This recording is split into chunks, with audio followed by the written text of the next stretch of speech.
자, 오늘 다 같이 읽으실 성경 말씀은 히브리서 1장 1절 2절 말씀입니다. 히브리서 1장 1절 2절 말씀.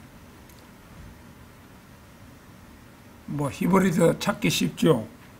그 색인대가 있는 데서 히자에서 딱 펼치면 바로 히브리서 1장입니다. 자, 다 찾으신 줄 알고 받들어 읽겠습니다. 과거의 예언자들을 통하여 조상들에게 여러 시대들에 걸쳐 다양한 방식들로 말씀하신 하나님께서 이 마지막 날들에 그분의 아들을 통하여 우리에게 말씀하셨으니 그 아들은 그분께서 모든 것들의 상속인으로 임명하신 분으로서 그 아들을 통하여 그분께서 또한 세상들을 만드셨느니라.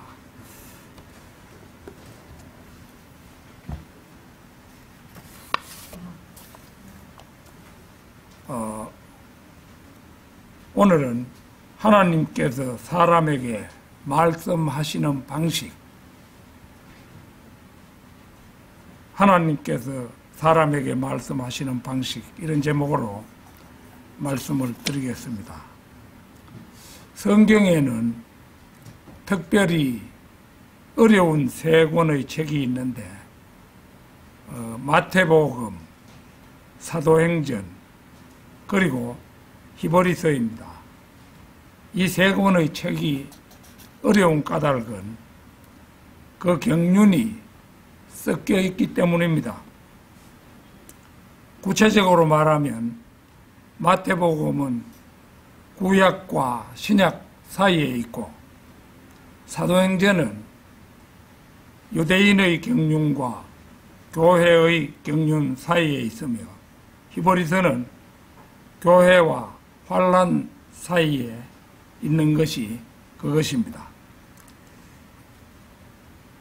지금까지 히브리서의 저자가 누구인지 정확히 밝혀낸 사람은 없습니다. 히브리서의 저자에 관한 문제에 있어서는 저자가 바울이냐 아니냐 하는 것이 주요한 관점인데 바울이라고 말하는 사람들의 근거는 히브리서 13장의 결말이 다른 바울 서신들과 같은 문체로 기록되었기 때문이라는 것입니다. 히브리서 13장 25절 잠시 찾겠습니다. 히브리서 13장 25절.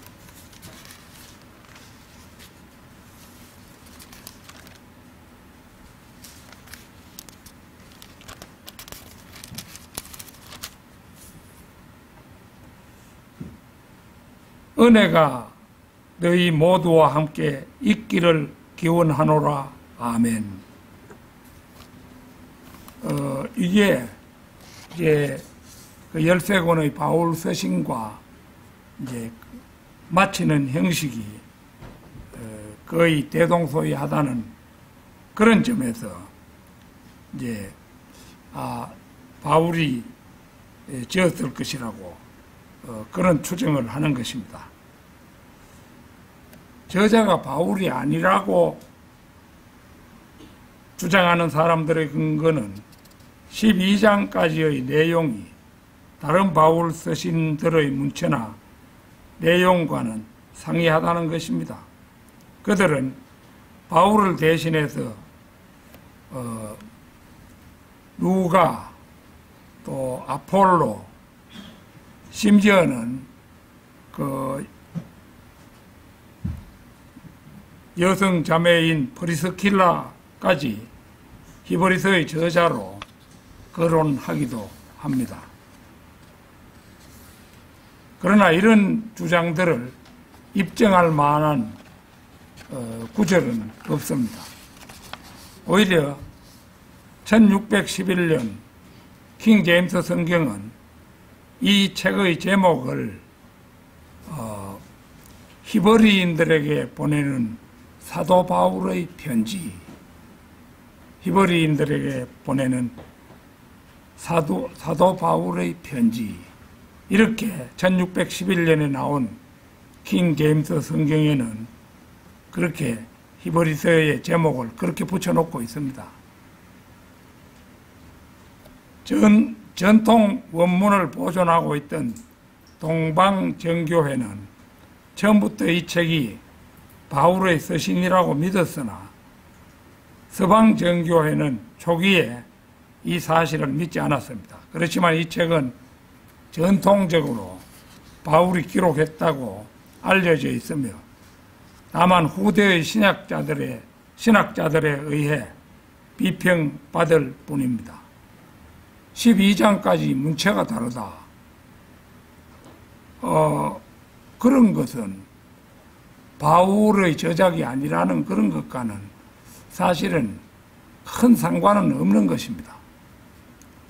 한 사람이 글을 쓸 때 이 문체로도 쓸 수 있고 저 문체로도 쓸 수 있는데 이런 게 좀 다르다 뭐 이래가지고 그 바울이 아니라 이런 식의 그 추정은 합리적이 아닙니다.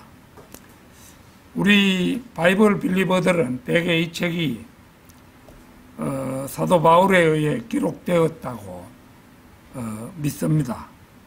저 개인적으로도 이방인들을 위해서는 13권이나 바울 서신을 기록한 사람이 자기 동족에게 주는 서신이 한 권도 없다는 사실은 어떤 의미에서는 모순이라고 생각해 왔습니다. 로마서 9장 1절에서 3절을 한번 찾겠습니다. 로마서 9장 1절에서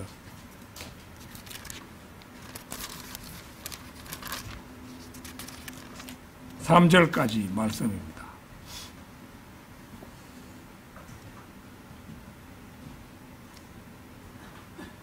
내가 그리스도 안에서 진리를 말하고 나는 거짓을 말하지 아니하나니 나 양심 또한 성령님 안에서 내게 증거하거니와 나는 내 마음속에 심한 중압감과 지속적인 슬픔을 지니고 있느니라. 이는 나의 형제들 곧 육체에 따른 나의 혈족들을 위해서라면 나 자신이 그리스도로부터 저주받기를 바랄 수도 있기 때문이라.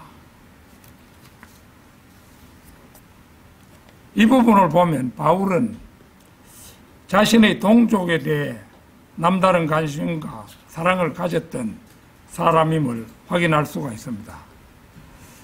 그 3절에 보면은 이는 나의 형제들 곧 육체에 따른 나의 혈족들을 위해서라면 나 자신이 그리스도로부터 저주받기를 바랄 수도 있기 때문이라.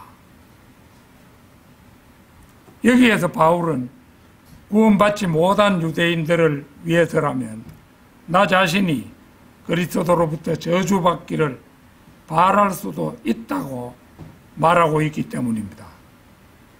이것은 마치 세상 죄인들을 위하여 십자가에 달리신 주 예수 그리스도의 심경과도 방불한 것임을 느끼게 합니다.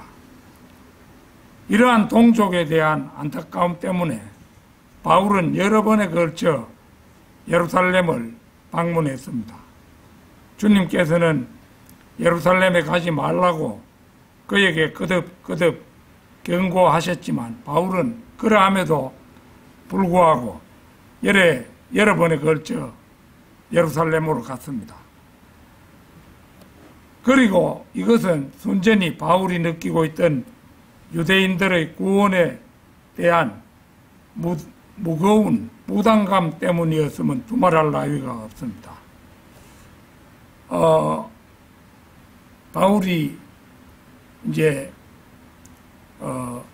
가이사에게 재판받기를 원한다. 이렇게 해가지고 배로 강제로 그 압송되는 것을 그 사도행전 말미에서 볼 수가 있죠.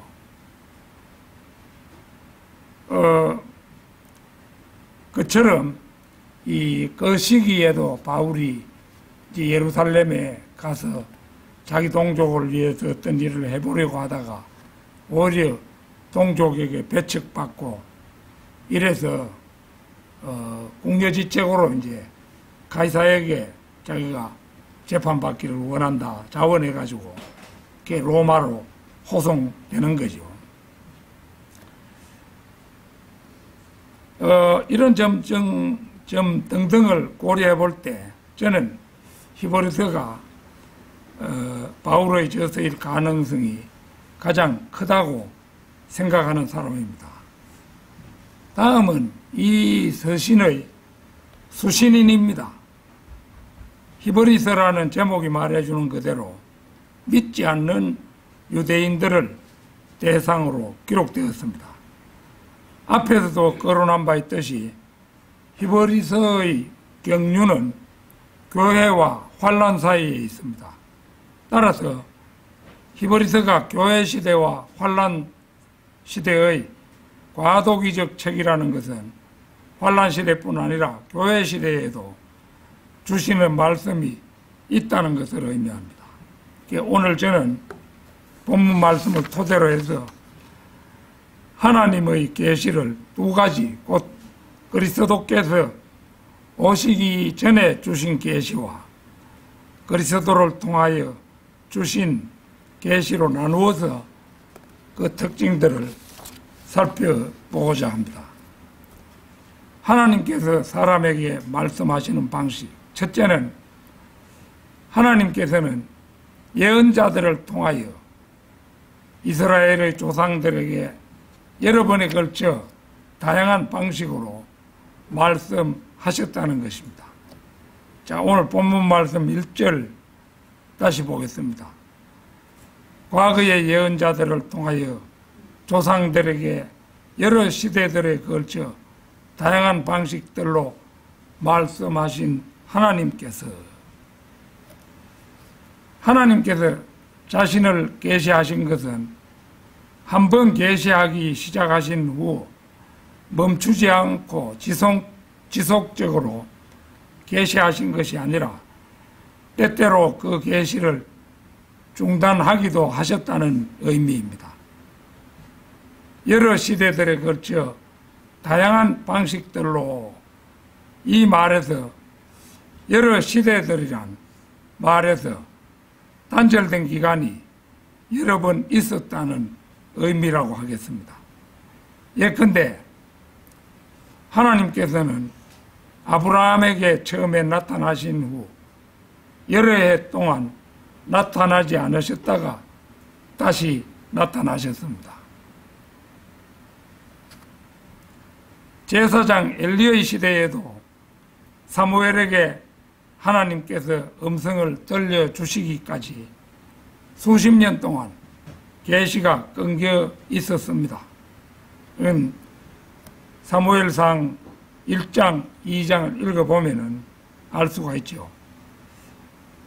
말라기의 예언 후에는 적어도 390년 동안 아무런 계시도 없었습니다. 다양한 방식들로 하나님께서는 아담, 카인, 아브라함, 모세, 이사야 등에게 하신 것처럼 때로는 몸소 나타나셔서 들리는 음성으로 말씀하셨습니다.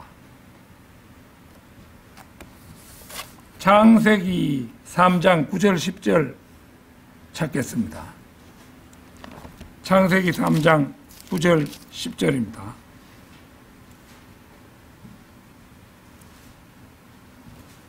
이어 주 하나님께서 아담을 부르시며 그에게 이같이 말씀하시기를 네가 어디에 있느냐 하셨느니라. 그러자 아담이 말씀드리기를 제가 동산에서 당신의 음성을 듣고는 제가 벌거벗은 까닭에 제가 무서웠나이다. 그리하여 제가 저의 몸을 숨겼나이다 하였더라. 이 대목은 창조물을 직접 찾으시는 하나님을 보여주고 있습니다. 이것은 로마서 3장 11절에서 이해하는 자도 없으며 하나님을 찾는 자도 없도다 라고 말씀하신 대로 인간이 하나님을 찾지 않으므로 하나님께서 인간을 찾으시는 모습을 보여줍니다. 오히려 아담은 동산의 나무들 사이에 숨었잖아요. 그러니까 하나님이 찾으시는 모습을 보여줍니다. 신학 교재들에서는 흔히 이 부분을 인간이 하나님을 찾는 역사 기록이라고 정의 내리고 있지만은 사실 인간은 자신의 개인적 취향과 본질에 잘 들어맞는 종교만을 찾습니다. 만약 하나님께서 타락한 창조물인 인간을 찾아 나서지 않으시면 인간은 계속 타락해 갈 뿐입니다. 네가 어디 있느냐? 이것은 하나님께서 인간에게 하신 질문입니다. 모든 사람은 그 어딘가에 존재하고 있습니다. 그렇지만 하나님께서 우리가 있는 장소를 물으실 때 우리가 하나님이 원하시는 장소에 있느냐 하는 것이 관건이라고 하겠지요. 다니엘 10장 10절에서 12절 찾겠습니다.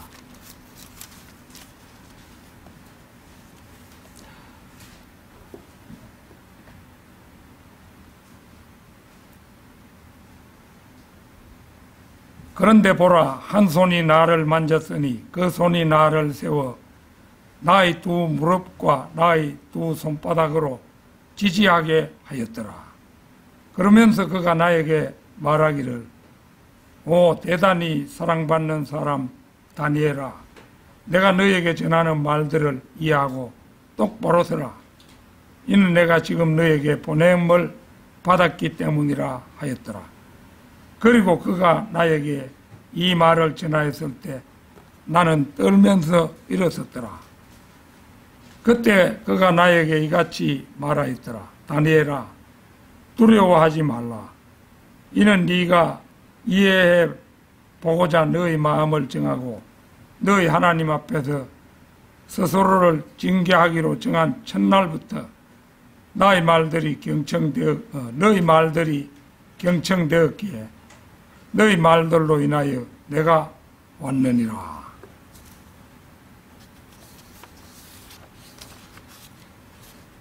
대단히 사랑받는 사람, 이 다니엘을 지칭하는 이 표현은 신약 성경 어디에선가 비슷한 표현을 들어보셨을 것입니다. 요한복음 13장 23절에는 예수님께서 사랑하신 자 요한을 그렇게 불렀죠. 그는 그때 이제 예수님의 품에 기대고 있었는데 십자가에서 숨을 거두시기 전 우리 주님께서는 모친 마리아를 사랑하는 제자 요한에게 당부했습니다. 그 요한복음 19장 26절 27절 잠시 보실까요? 요한복음 19장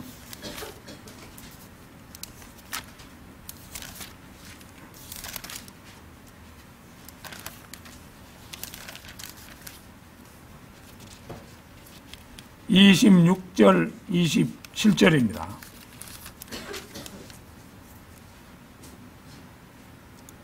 그러므로 예수님께서 자신의 어머니와 자신이 사랑한 그 제자가 곁에 서 있는 것을 보시자 그분께서 그분의 어머니에게 말씀하시기를 여자여 당신의 아들을 보라 하시니라.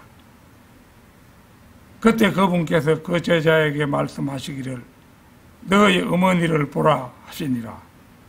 그리하여 그 시각부터 그 제자가 그녀를 자기 자신의 가정으로 데려갔더라. 이렇게 되어 있죠.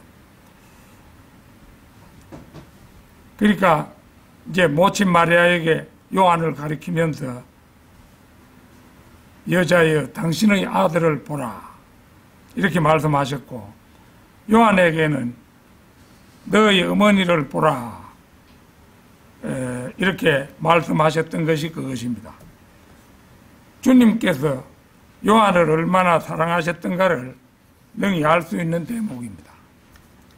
그런데 주님께서는 여기 다니엘 10장 11절에서 다니엘을 일컬어 대단히 사랑받는 사람이라고 지칭하십니다.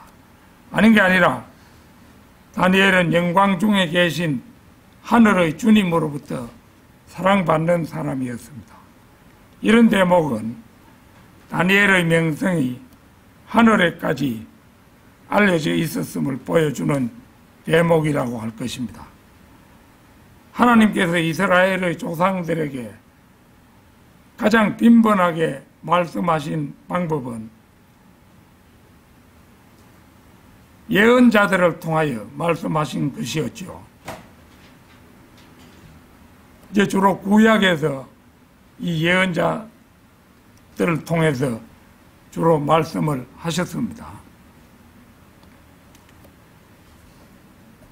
그것은 예언자들에게 하나님의 뜻을 드러내도록 영감을 주시든가 또는 백성에게 전할 분명한 계시를 주셔서 그들로 하여금 성령님께 감동되어 예언의 말씀을 기록하게 하셨습니다. 다니엘서 2장 19절 찾겠습니다. 다니엘서 2장 19절.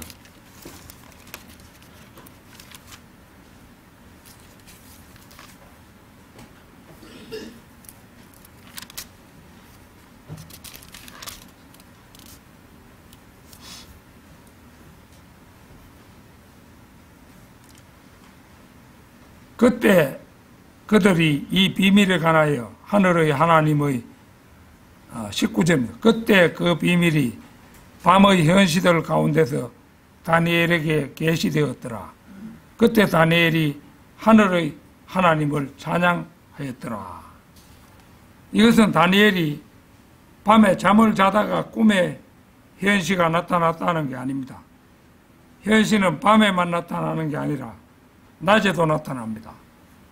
사도행전 10장에서 베드로가 현실을 본 것도 기도하려고 지붕 위에 올라갔다가 무아지경에 빠져 있는 동안에 일어난 일이었습니다. 다니엘의 현시 역시 밤에 기도하는 도중에 나타났습니다. 다니엘은 오직 기도를 통하여 하나님으로부터 그 비밀에 대한 현실을 통해 해답을 얻어냈습니다. 하나님께서는 기도하며 하나님의 말씀을 구하는 자들에게 그분의 비밀을 현시로 나타내 보여주시는 것입니다. 하나님께서 사람에게 말씀하시는 방식, 둘째는 예수 그리스도를 통해 직접 우리에게 주는 계시입니다. 오늘 본문 말씀 2절입니다. 이 마지막 날들에 그분의 아들을 통하여 우리에게 말씀하셨으니 그 아들은 그분께서 모든 것들의 상속인으로 임명하신 분으로서 그 아들을 통하여 그분께서 또한 세상을 만드셨느니라. 우리는 본문 2절에서 세 가지를 생각해 볼 수가 있습니다. 먼저 그 세 가지 중 첫째는 구체적으로 적시된 시기입니다. 적시라는 말은 지적하여 보인다 이런 뜻입니다. 우리는 여기에 나타난 마지막 날들이라는 말을 주목할 필요가 있습니다. 이 말은 히브리서에서 매우 중요한 말인데 이는 히브리서의 교리적 위치를 정확히 제시하는 말이기 때문입니다. 흔히 많은 주석가들은 마지막 날들이라는 말을 예수 그리스도의 초림 때부터 재림 때에 이르는 전체 기간, 즉 2000년 교회 시대 전체로 해석합니다. 그래서 히브리서의 교리적 위치를 교회 시대에 놓아버리는 것입니다.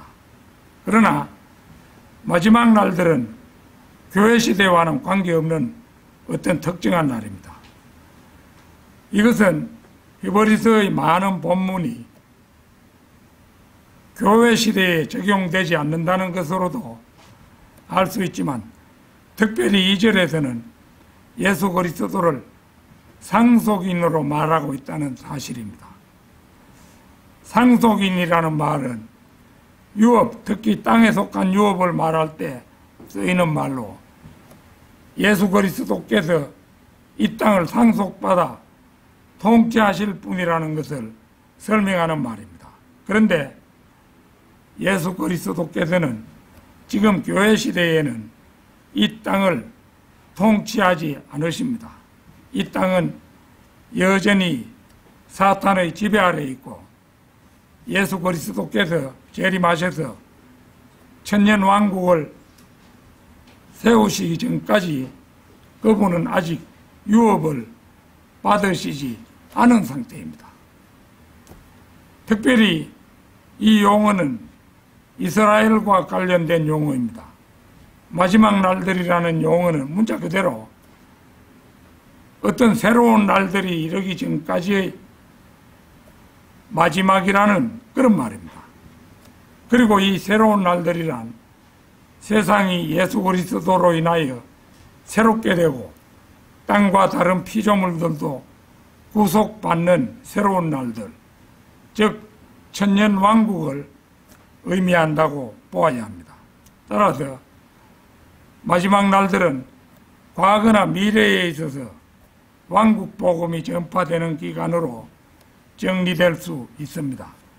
곧 마태복음 3장에서 침례자 요한이 왕국 복음을 전파하기 시작한 때부터 사도행전 7장에서 스데반이 죽을 때까지의 기간과 그 다음에 2000년을 넘어서 교회시대 끝부터 대환란 기간의 끝까지 기간을 가리킨다고 보아야 합니다. 그러니까 마태복음 3장에서 침례자 요한이 왕국 복음을 전할 때부터 스데반이 사도행전 7장에서 죽을 때까지, 그 다음에 2000년을 넘어서 교회시대 끝부터 대환란 기간의 끝까지 기간입니다. 이 두 기간은 같은 속성을 지닙니다. 그것은 둘 다 왕국 복음이 전파된다는 것과 둘 다 율법 혹은 행위가 유효하다는 사실입니다. 히브리서 12장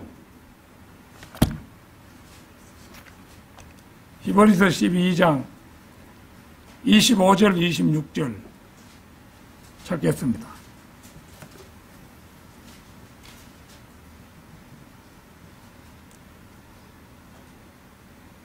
너희는 말씀하시는 그분을 거역하지 않도록 주의하라. 이는 만일 지상에서 말씀하신 분을 거역한 그들이 피하지 못하였다면 우리가 하늘에서 말씀하시는 분을 외면할 때 우리는 더욱더 피하지 못할 것이기 때문이라. 그때 그분의 음성은 땅을 흔들었느니라. 그러나 이제는 그분께서 약속하며 말씀하시기를 내가 땅뿐만 아니라 하늘까지도 다시 한번 더 흔드노라 하셨느니라. 출애굽 당시에 하나님께서는 땅을 뒤흔들면서 산에서 백성들에게 말씀하셨습니다. 그러나 마지막 날들에 하나님께서는 하늘과 땅을 뒤흔들며 말씀하실 것이라고 그렇게 말씀하고 있지요. 따라서 우리는 히브리서를 읽을 때 이 책의 교리적 위치를 미래에 있을 대환란에 갖다 놓아야 합니다. 이렇게 위치를 설정하고 이 책을 본다면 히브리서에 나오는 여러 가지 난해 구절들을 쉽게 납득할 수가 있을 것입니다. 세 가지 중에 둘째는 그 계시의 전달자가 그분의 아들이 되신다는 것입니다. 하나님께서 예전처럼 예언자나 천사를 통하여 자신을 계시하지 않고 이번에는 자신의 창조물이 아닌 자신의 동력자이며 위대함과 권세와 권위에 있어서 자신과 동등하신 분, 곧 예수 그리스도를 통하여 자신을 계시하셨습니다. 그분은 본질에 있어서 하나님과 동일하시고 하나님의 사랑스러운 독생자이시며 하나님의 영광의 광채시며 하나님의 형상을 분명하게 보여주신 분이라는 사실입니다. 세 가지 중 마지막은 예수 그리스도께서 계시 그 자체가 되셨다는 것입니다. 그리스도를 통하여 전달된 계시에는 구원에 필요한 모든 것이 포함되어 있습니다. 참 하나님에 관한 것, 인간에 관한 것, 영과 혼에 관한 것, 몸의 부활에 관한 것, 영생에 관한 것, 그 영생을 얻을 수 있는 유일한 방법에 관한 것, 이 모든 것들이 포함되어 있습니다. 그리스도를 통하여 전달된 계시가 예언자들을 통하여 이스라엘 조상들에게 전달된 계시보다 더 나은 까닭은 그분께서 예언자들보다 무한히 월등한 자격을 갖추고 계셨기 때문입니다. 그분께서는 청량할 수 없는 지혜와 지식을 가지고 계셨고 성령이 충만하셨으므로 모든 것에 관하여 언제나 하나님의 생각을 계시할 수 있으셨습니다. 그분의 계시는 더 명확하고 더 완전하고 더 은혜로웠습니다. 그분의 계시는 온 세상을 위한 것이었고 온 인류를 위한 것이었습니다. 그분의 계시가 성령님께서 사도들에게 가르쳐 주신 것들과 함께 영감으로 기록된 성경을 완벽하게 결말지었습니다. 따라서 이제는 그 누구라도 성경 말씀에 더하거나 삭제하면 하나님의 진노를 면치 못하게 됩니다. 성경이 있다는 것은 우리에게 얼마나 감사한 일입니까? 우리가 성경을 열심히 연구하고 말씀에 흥미를 느끼고 말씀을 믿으며 말씀에 순종해야 하는 것은 당연한 일입니다. 성경은 만고불변의 진리이기 때문입니다. 말씀을 거부하는 자들에게 임할 최후의 심판이 너무나 무섭다는 사실을 뼈에 사무치도록 느낀다는 것, 그것이야말로 축복임을 알아야 할 것입니다. 결론적으로 성경은 구약과 신약으로 나뉘어지지요. 구약이 39권, 신약이 27권으로 총 66권으로 이루어져 있습니다. 66이라는 숫자가 우연히 생겨난 게 아니죠. 이제 빵상에 빵을 차릴 때 6개씩 두 줄로 놓지요. 그거 두 숫자를 더하면 12가 되는데 이건 이제 12지파를 가리킵니다만은 이 6을 나란히 쓰면 66 성경의 숫자가 되죠. 성경이 66권으로 이루어져 있잖아요. 그러니까 성경이 66권이 된 것이 우연이 아니고 오랜 그 옛날에 이미 말씀 속에 계시되어 있었다, 이렇게 볼 수 있죠. 구약은 주로 예언자들을 통해 계시하시고 신약의 사복음서는 예수 그리스도께서 성육신 하심으로 마태, 마가, 루가, 요한 이렇게 네 사람을 통해서 하나님이신 분의 말씀을 직접 기록하도록 하셨습니다. 요한복음 5장 39절 찾겠습니다. 요한복음 5장 39절.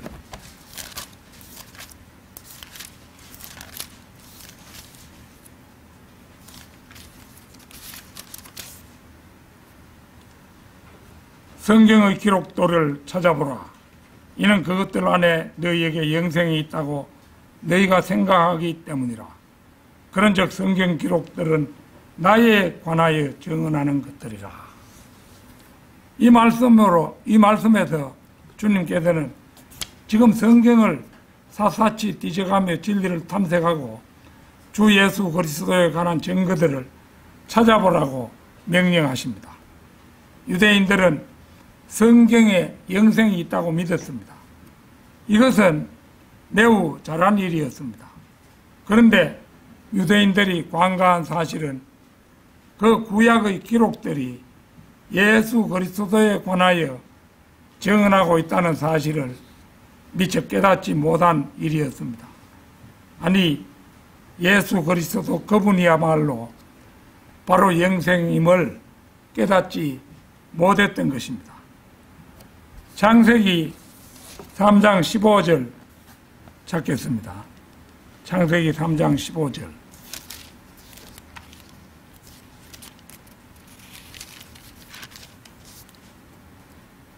또한 너와 그 여자 사이에 또 너와 너의 씨와 그녀의 씨 사이에 내가 적개심을 두겠노라.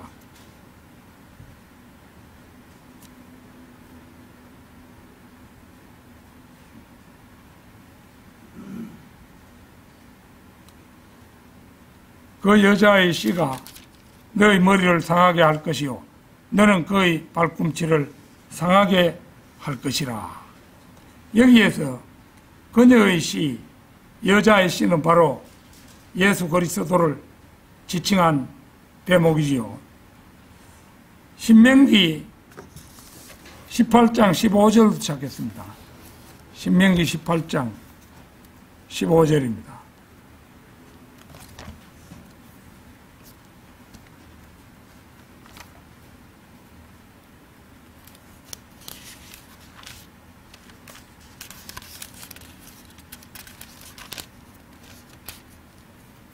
(15절) 18장 15절. 주 너희 하나님께서는 너희 한가운데서와 너희 형제들 한가운데서 나와 같은 한 예언자를 너희에게 일으켜 세우실 것이라. 너희는 그에게 경청할지니라. 나와 같은 한 예언자, 바로 예수님을 지칭한 대목이지요. 이사야 7장 14절 찾겠습니다. 이사야 7장 14절.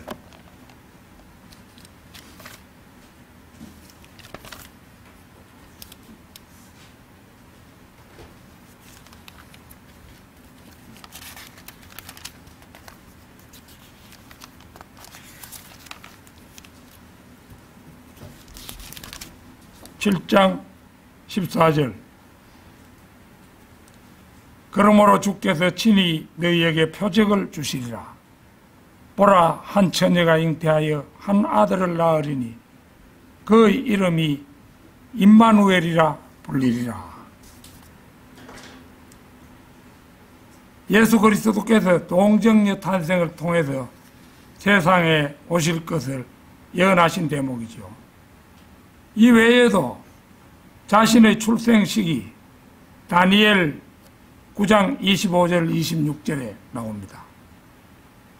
자신의 출생 장소 미가 5장 2절에 나오죠. 자신이 어떻게 죽을 것인지 이사야 53장 1절에서 12절에 나옵니다. 자신의 부활 마가복음 10장 34절에 나옵니다.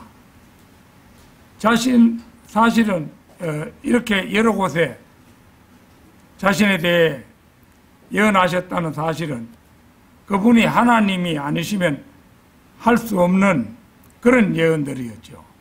그런데 그분께서 직접 오셔서 말씀하신 직접적인 계시들은 사복음서에 오롯이 기록되었습니다.